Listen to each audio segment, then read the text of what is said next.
করলে? রাসূলের। তাহলে রাসূলের আনুগত্য জরুরি, রাসূলের আনুগত্যটা সবচেয়ে বেশি জরুরি, রাসূলের ইত্তেবা সবচেয়ে বেশি জরুরি। আপনি যদি সফলতা চান, আপনি যদি জান্নাত চান, আপনি যদি আল্লাহর ভালোবাসা চান, আপনি যদি আল্লাহর আনুগত্য করতে চান, আপনি যদি আপনার পাপ ক্ষমা করতে চান, আপনি যদি হিদায়াত চান, আপনি যদি কল্যাণ চান, তাহলে একমাত্র রাসূলের আনুগত্য দিয়েই সম্ভব, অন্য কারো আনুগত্য দিয়ে সম্ভব নয়। একটা আপনাদের উদাহরণ দেই। আচ্ছা, বক্তব্য রাখতে হয় কিভাবে? আমাদের দেশের অনেক আলেম ওলামা অনেকভাবেই করে। আমি আপনাদের সামনে কথা বলছি দেখে হয়তো অনেকের কষ্ট লাগতে পারে, আমি কথাই বলি। আল্লাহে আমার নিয়তে নেই এখানে যত মানুষ আছে আমার ওয়াজ শুনুক। আমার নিয়তে আছে আল্লাহ তুমি যাকে হিদায়াত করবা সেই যেন আমার কথা শুনে, তাতে একজন হোক। ওই যে রাসূল সাল্লাল্লাহু আলাইহি সাল্লাম বলেননি, আলী তোমার দ্বারা যদি একটা লোক হিদায়াত পায় তাহলে লাখ উট কুরবানি করার চাইতেও তোমার ভালো। একটা লোক, কয়টা লোক? একটা। আলহামদুলিল্লাহ আপনারা অনেকে বসে আছেন। তার মানে আয়েশা সিদ্দিকা রাদিয়াল্লাহু আনহা রাসূল সাল্লাল্লাহু আলাইহি সাল্লামের স্ত্রী। আবু দাউদে 3654 নম্বর, 3655 নম্বর দুইটা হাদিস পরপর এসেছে। তিনি বলেন, একদিন আমি সালাত আদায় করছিলাম, তো আমার ঘরের পাশে আবু হুরায়রা আসলো। এরপর আমাকে ডাকলো, হে ঘরের অধিবাসিনী, হে ঘরের অধিবাসিনী, এ কথা বলে হাদিস বলল। এরপরে আবু হুরায়রা চলে গেল। তাই আমি ওরওয়াকে বললাম, ওরওয়া, জি, আবু হুরায়রা কি এটা ঠিক করলো? আরে তোমার নবী যখন কথা বলতেন তখন কেউ যদি ইচ্ছা করত কথা গণনা করতে পারত, তার কথা গোনা যেত। তার কথা কি করা যেত? গোনা যেত। এই হাদিস দিয়ে সমস্ত মুকাদ্দিমিন, পূর্বের যুগের মুহাদ্দিস আলেম, তারা ফতোয়া দিয়েছেন যে এই হাদিস দ্বারা বোঝা যায় কৃত্রিমতা করে কথা বলা নিষেধ। এই হাদিস দ্বারা বোঝা যায় তাড়াহুড়া করে কথা বলা নিষেধ। এই হাদিস দ্বারা বোঝা যায় যে স্বাভাবিকের চাইতে অস্বাভাবিক কথা বলাও নিষেধ। আপনি বলেন, সুর দিয়ে কথা বলা এই হাদিস দ্বারা জায়েজ না না জায়েজ?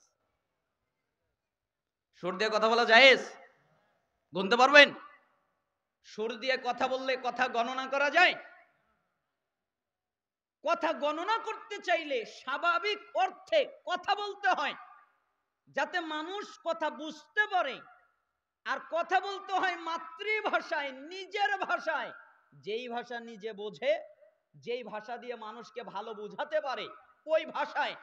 তার মানে এটাও রাসূলের আনুগত্য, এটাও রাসূলের সুন্নাত যে কথা বলতে হবে ধীরে ধীরে, এবং কথা বলতে হবে স্পষ্ট করে, এবং কথা বলতে হবে মানুষ যেন তার কথা বোঝে, এবং কথা বলতে হবে মানুষ যেন তার কথা গণনা করতে পারে।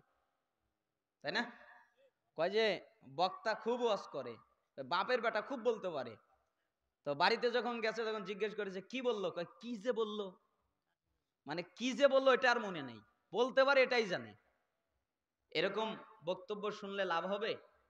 আপনাকে কিছু নিয়ে যেতে হবে না হবে না? হবে। এই জন্য নিজের জীবনকে রাসূলের আনুগত্য দিয়ে সাজাবেন। আল্লাহ সুবহানাহু ওয়া তাআলা তৌফিক দান করুন। আমি আমার খুতবার মধ্যে একটা হাদিস পাঠ করেছি। এই হাদিসকে বলা হয় আজীব হাদিস। আজীব হাদিস কেন? এই হাদিস আমি যেদিন মুখস্থ করেছি ওই দিনে আমি প্রথম পড়েছি, এর আগে আমি জীবনে পড়িনি যে হাদিস এরকম থাকে। আপনার একটা নোট দিয়েছেন আমাকে যে আমি আপনাদের এই পাশের মোহাব্বতপুর সালাফি মাদ্রাসায় এসেছিলাম, ছাত্র শিক্ষকের গল্প শুনিয়েছিলাম। 32 বছর শিক্ষকের কাছে থাকার পরে 8 জিনিস শিখেছিল। আপনি 2টা বলেছিলেন আর 6টা বলেননি, জানাবেন যদি আল্লাহ সুযোগ দেয়। আগে আমারটা শেষ করি। এই হাদিসটাকে বলা হয় জিবরাইলের নসিহত। কার নসিহত? জিবরাইল। কেমন কথা হতে পারে? জিবরাইলের নসিহত। আল্লাহ তাআলা কোরআনুল কারীমের যত আয়াত দিয়েছেন সব কথা আল্লাহ তাআলার পক্ষ থেকে এক একটা নসিহত। রাসূল সাল্লাল্লাহু আলাইহি সাল্লাম যতগুলো হাদিস বলেছেন সবগুলো আল্লাহর অনুমতি ক্রমে রাসূলুল্লাহ সাল্লাল্লাহু আলাইহি সাল্লামের পক্ষ থেকে এক একটা নসিহত। কিন্তু এটা একটা আজীব হাদিস, জিবরাইলের নসিহত। কাকে? মুহাম্মদ সাল্লাল্লাহু আলাইহি সাল্লামকে। আপনাকে না, আমাকে না, আমাকে বলেনি, আপনাকে বলেনি, ডাইরেক্ট মুহাম্মদ সাল্লাল্লাহু আলাইহি সাল্লামকে জিবরাইল আমিন লক্ষ্য করে বলছেন। কি বলছেন? সাহল ইবনে সাদ তিনি বলেন, জা জিবরিল আলাইহিস সালাম ইলান নবী সাল্লাল্লাহু আলাইহি ওয়াসাল্লাম। একদিন জিবরাইল আমিন আসলেন রাসূল সাল্লাল্লাহু আলাইহি ওয়াসাল্লামের কাছে। ফাকালা, এরপরে তিনি বললেন, ইয়া মুহাম্মদ, হে মুহাম্মদ, তার মানে হে মুহাম্মদ, আমি আপনাকে কিছু কথা বলবো, আমি আপনাকে কিছু পালন করতে বলবো, আমি আপনাকে কিছু আমল করতে বলবো, আমি আপনাকে কিছু মান্য করার কথা বলবো, আপনি তা লক্ষ্য করেন। তাই মুহাম্মদ সাল্লাল্লাহু আলাইহি ওয়াসাল্লাম বললেন, হে জিবরাইল আমিন, সম্মানিত ফেরেশতা, আপনি বলেন। তখন জিবরাইল আমিন মুহাম্মদ সাল্লাল্লাহু আলাইহি ওয়াসাল্লামকে লক্ষ্য করে বললেন, ইয়া মুহাম্মদ আইশবা শিতা ফা ইন্নাকা মাইতুন।